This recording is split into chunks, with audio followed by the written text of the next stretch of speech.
আইনের শাসন আজকে প্রতিষ্ঠিত হচ্ছে। আমরা এতদিন বিচার পাইনি, এই 18 বছর 15.5 বছর আমরা কোনো বিচার পাই নাই। এখন আইনের শাসন আজকে প্রতিষ্ঠিত হয়েছে, ন্যায় বিচার প্রতিষ্ঠিত হয়েছে।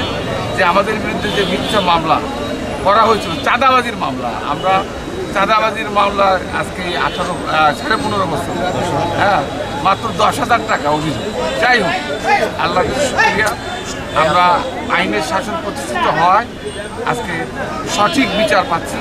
এই জন্য আল্লাহকে শুকরিয়া। আমরা আশা করি যে এটা আগামী দিনে এইটা যেন অব্যাহত থাকে এবং এই জন্য ছাত্র জনতার যে আন্দোলন, এই আন্দোলনেরই ফসল হচ্ছে আজকের এই আমরা যে জাস্টিস পাচ্ছি।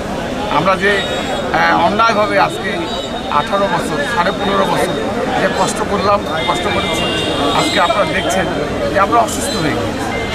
এই কোর্টে আস্তে আস্তে আমরা আজকে অসুস্থ হয়ে গেছি। একটা মামলা না, প্রায় 144টা মামলা আমার বিরুদ্ধে, আমাদের নেতাকর্মী যারা আছে সকলের বিরুদ্ধে শতাধিক মামলা। শুধু নাটোরে নয়, ঢাকা, নাটোর, রাজশাহী, নওগাঁ, বাংলাদেশের প্রায় প্রতিটা জেলায় জেলায় আমাদের বিরুদ্ধে মামলা। তো আজকে আমরা আশা করি যে সঠিক বিচার আমরা পাচ্ছি, আইনের শাসন আজকে কায়েম হয়েছে।